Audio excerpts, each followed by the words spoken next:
Bueno, los despidos en el INTI suman aproximadamente 300, ¿no? La no renovación de contratos, la desactivación, el desguace prácticamente de un organismo que es clave en muchas áreas del desarrollo nacional. Vamos a hablar con Jorge Schniebel, que fue vicepresidente del INTI. ¿Cómo va, Jorge? Bernardo Mañago lo saluda. ¿Cómo está? ¿Qué tal, Bernardo? ¿Cómo estás? Bien, ¿cómo está? No, pensé que Jorge estaba por Zoom. ¿Cómo anda, Jorge? ¿Todo bien? Preocupados. Bien. Jorge, ¿son cuántos los despidos ya en el INTI? En realidad en el INTI se inició un proceso, por un lado la no renovación de contratos, que son 282 contratos. Sí. Esos se vencieron a fin de junio. Y en paralelo se abrió un registro para retiro voluntario, que hay aproximadamente 270 personas inscriptas por las referencias que tenemos, sí, al viernes. El problema es que, digamos, en el caso de los contratos y demás, si bien en diversas conversaciones informales se ha planteado que algunos se renuevan o no, la verdad que en los últimos 15 días no hubo interlocutores ni referencias ciertas, claro, y la gente está en la incertidumbre de qué es lo que va a pasar, ¿no? Claro, el problema con los trabajadores contratados, uno dice, bueno, pero tantos contratos en el Estado, es que es lo que pasaba en el Hospital Posadas, son contratos que vienen desde hace décadas en muchos casos, ¿no? Que vienen por un año, 3 meses, pero así pasan años y años y a los trabajadores nunca se los efectivizó. A ver, en el INTI hubo un proceso en los últimos años de pase a planta a través de concursos. Ha habido un fortalecimiento en algunos ámbitos a través de convenios con doctores y demás para incorporación. Se ha pasado gente que tenía contratos tipo monotributo a LCT, a la Ley de Contrato de Trabajo, pero hay un grupo de personas que son estos contratos que han quedado en una condición que no es la adecuada. El INTI tiene naturalmente una rotación importante de gente porque digamos, se mueve en paralelo a la industria y en el INTI el personal, ese es el impacto que tiene también cuestiones como retiro voluntario. Se forma, el país invierte en formar, claro, técnicos profesionales que después, si los pierde, bueno, es muy difícil de recuperar. Sí. Entonces tenemos condiciones de contrato con gente de muchos años y condiciones con menos tiempo, pero todas necesarias, ¿no? En los últimos 10 años el plantel del INTI no ha variado, digamos, en su totalidad. Claro. Con lo cual todo el personal es personal que tiene una función claro, importante dentro de la institución. ¿Y por qué es importante el INTI? ¿Qué tareas realiza el INTI? Bueno, a ver, el INTI fue creado hace casi 70 años, básicamente con dos objetivos. Uno que tiene que ver con todo lo que se mide. Todo lo que se mide,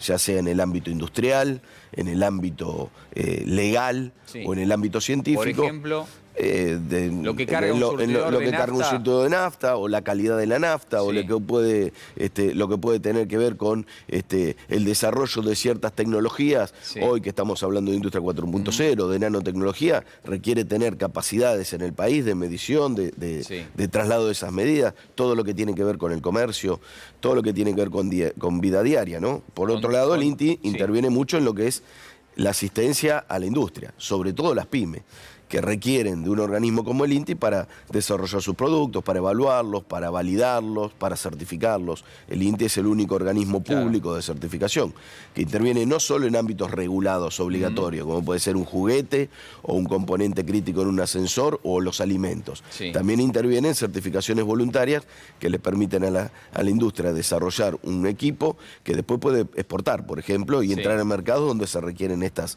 validaciones. Todo eso hace el INTI, por ejemplo, controlar el tema de que los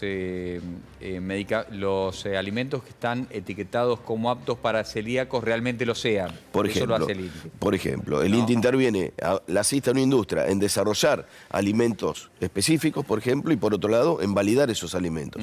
El INTI tiene, por ejemplo, en el ámbito lácteo, la red de validación de todo lo que son productos lácteos en Argentina se hacen en base a los controles del INTI, a los patrones que desarrolla el INTI para la industria y para las autoridades de aplicación en cada provincia, ¿no? Los airbags de los autos, las medidas de seguridad de los autos, digamos, los autos que se fabrican, ¿eso también lo controla el INTI, por ejemplo? Todo lo que tiene que ver con el vehículo en su complejidad completo o los componentes de los vehículos. Hay una serie, hay aproximadamente 30 componentes que son considerados críticos que tienen que estar certificados. Sí. El INTI es uno de los que certifica esos productos. Y por ejemplo, si yo quiero pintar la habitación de los chicos, ¿no? Y me quiero asegurar de que no sea tóxica, ¿quién lo controla? Bueno, el INTI. El INTI tiene más de 50 centros distintos de distintas especialidades que van desde la biotecnología a la mecánica, de la construcción a lo textil.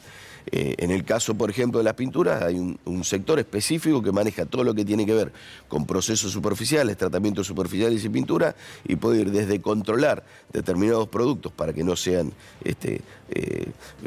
que te produzcan problemas en la salud, como desarrollar esos productos. El INTI ha desarrollado y patentado, por ejemplo, pinturas que son específicas para pintar en hospitales y minimizar el impacto que puede tener bacterias que pueden traer problemas, ¿no?, a la salud. Claro, claro. Para impedir el desarrollo de, por ejemplo, infecciones bacterianas intrahospitalarias, todo ese tipo de cosas. Impacta en infinidad de cuestiones durante la pandemia. ¿Es una creación del primer gobierno de Perón, el INTI? El INTI se crea formalmente en el año 57, tenía un antecedente que era el Instituto Tecnológico, que venía de esa época, pero se crea en el año 57 formalmente, en paralelo con otros organismos primos nuestros, como el INTA, ¿no? Sí.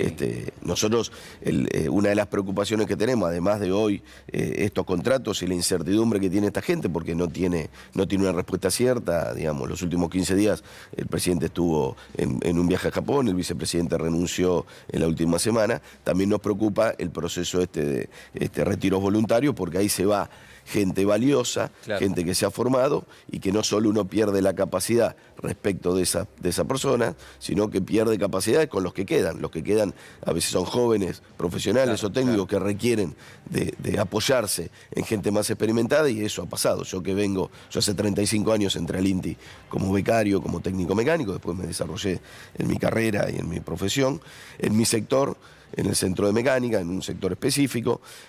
Nosotros recién hoy, 30 años después, tenemos la misma cantidad de profesionales que teníamos hace 30 años, después de un proceso también de retiro voluntario que tuvimos en la década del 90, donde perdimos el 40% del personal del INTI, ¿no?